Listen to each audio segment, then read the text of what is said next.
Hey guys, welcome to TCR. Sid. I'm Mike. We're the Crouches.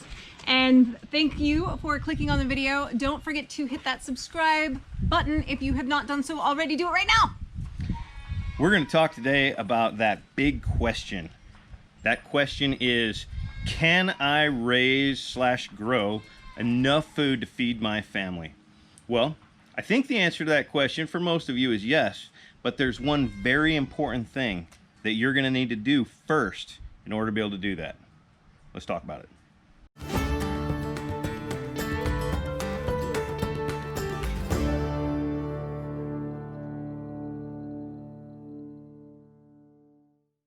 So people have been raising and growing their own food for Ever, right? right? That's just, so people have done that. Right. So it's odd to think, wow, could I? Well, yeah, I mean, modern industrial grocery stores have really only been around since like the 50s, where they're to the level they are now. right. I mean, once they had refrigeration on 18-wheelers and they could start moving produce and food long distances, things really started changing. Before that, everything that people consumed was locally sourced. Yep. Right? Exactly. And so it's definitely possible to grow enough food to provide for your family. But here's what you're not going to be able to do. You're not going to be able to binge watch YouTube channels now and buy a bunch of books, if people still actually buy books. I do. I love paperback books. But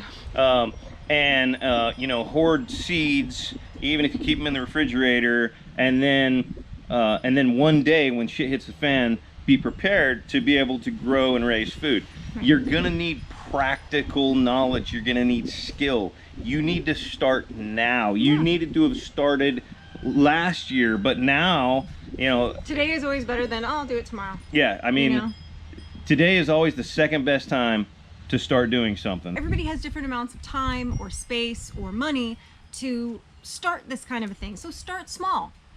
People are always rehoming chickens because they're moving, because whatever. Like, people are always getting rid of local chickens. You can always find somebody somewhere, look on like Facebook groups or whatever, you'll always find somebody rehoming a couple of laying hens. Always. Start a small garden. Yeah, start with some vegetables. Basic things. I mean, even no matter how big your backyard is, even if it's really tiny, gain some practical knowledge. Whatever your favorite vegetable is, try to grow it. Yeah. Get better at growing it. Figure out why you failed at it this season. No matter how much knowledge you have available to you, you're not going to be able to do something without trial and error, without practice, without practical application. So some really important things that you're going to need to know and you're going to need to practice and apply are, what can you grow in your area? Remember, shit hits the fan. It really doesn't matter how big your yard is because, people are fleeing the area and you're going to be, either somewhere else or have access to more space. So, think about the big picture of that. But now think about, okay, what can I grow in my area? How long does it store? What am I going to do during the times of year when I can't grow things? Oh, well, you can only grow vegetables during a particular portion of the year. So what do you do the rest of the year? So when you have, something like radishes where they're going to pop up relatively quickly, and they don't take up a whole lot of room, and you can, turn them over and plant more and get more a lot in the time of the time frames, the growing season. Growing season, thank you.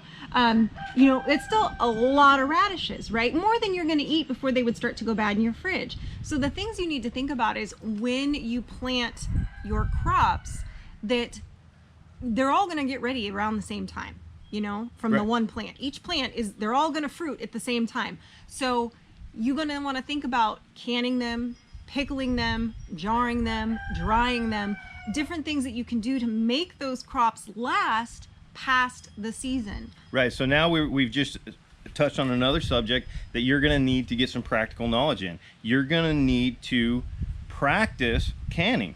Okay. You can't just buy a canner, stick it out in the garage and say, hey, when I need this, I've got it. Right. No, You need to stock up on jars. You need to stock up on lids. You need to stock up on rings. You need to if you haven't grown stuff yet, go to the store and buy some vegetables and then can them and learn how to do it. Because once you learn how to can your vegetables, guess what else you can can? Meat.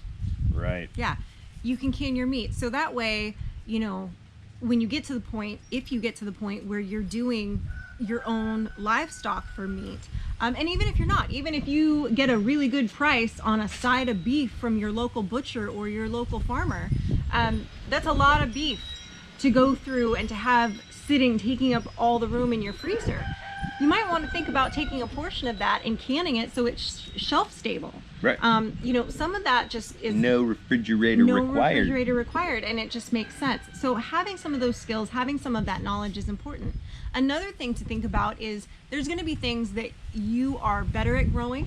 There's going to be things that you're better at raising. So find people in your area that are like-minded, that maybe are better, you know, if you're better at raising chickens and you're better at raising certain kinds of vegetables, like let's say you're great at making radishes and eggplant where you are, right? But maybe your neighbor has a lot more land and they've grown a lot of corn. Well, here's an example, right? Because, you know, corn is one of those things that you need a lot of space to efficiently grow corn, all right? It needs to cross-pollinate with a larger crop. Right. I don't grow corn. We don't eat a lot of corn. We don't use a lot of corn, but a lot of people do. So if you're not able to grow a large crop of corn, you might be able to trade something that you, let's say you're a beekeeper. Let's say you love bugs as a kid and you decided, I'm gonna become a beekeeper and you're gonna raise bees and you're gonna collect honey. Well, that farmer, small farmer down the street from you. And wax to seal your jars with if you wanna go old school. Right.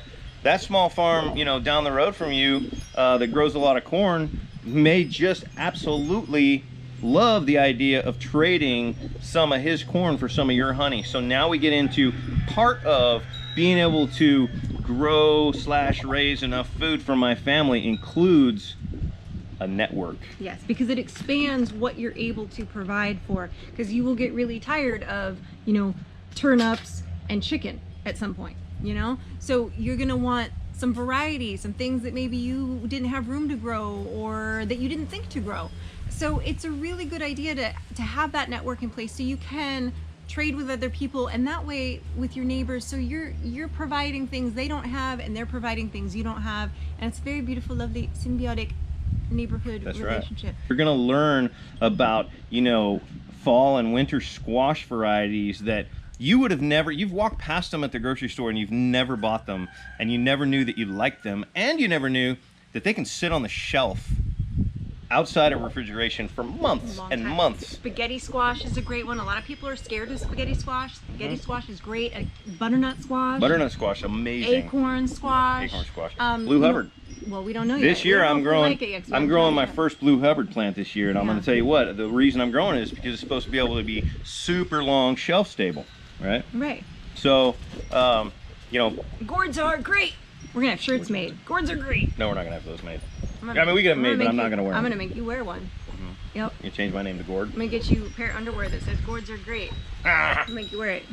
So listen, guys, I could talk all day about vegetables and vegetable gardening, and I'm gonna tell you right now, it's probably the very first thing that you need to do if you want to start building a sustainable life. But the second thing you need to do is you need to think about livestock, and this one right here. Yep. She's got this down. She's got it dialed. Talk to us about animals. So there's still more animals that I want to add to the farm and get into, and obviously get yourself a handful of chickens. I think that is always. What kind of chickens? Well, and I've done videos on that about the top few breeds that I personally like for egg layers, and for also keeping that sustainability going. Ones that are going to be better moms that will go broody, that kind of thing. And obviously you need to have a rooster around for that if you're going to be perpetuating your flock. Yeah, I would definitely recommend getting a few chickens because of eggs. The eggs. Because of eggs. Eggs, you can you can keep the line going if you choose to have a rooster.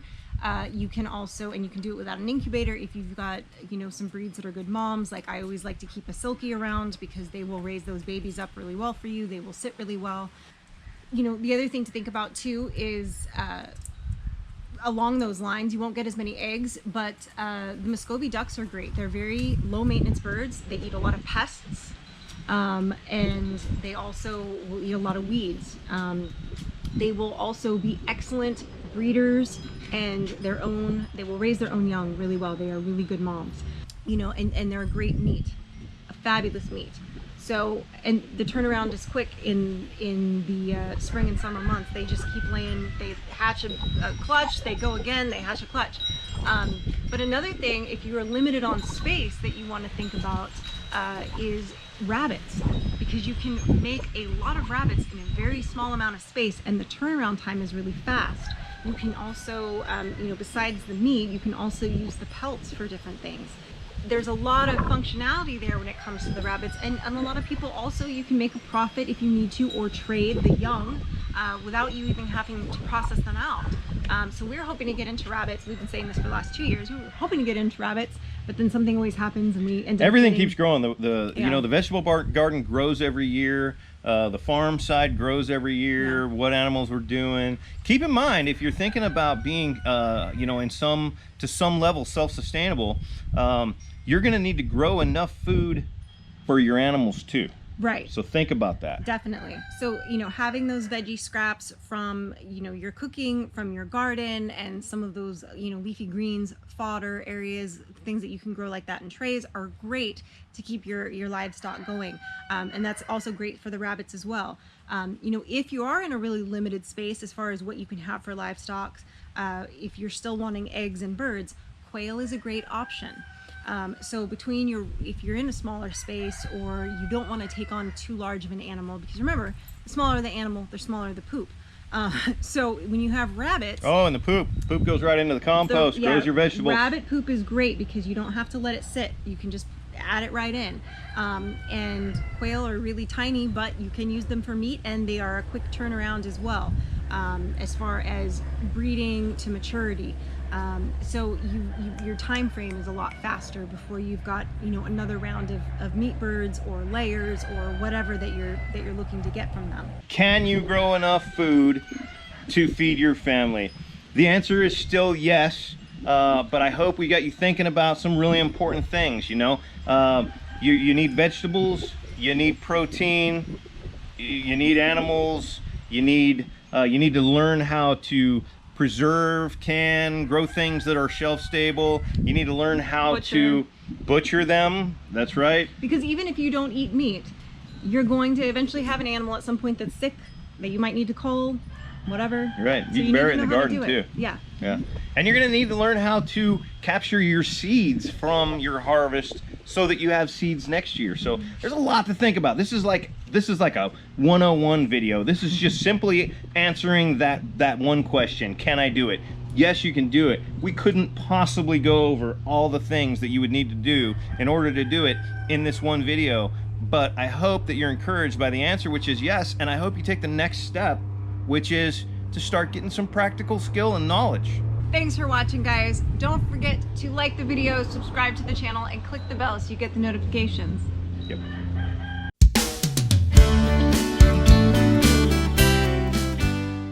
All right, so the question was in the beginning. I don't know what just happened. We're like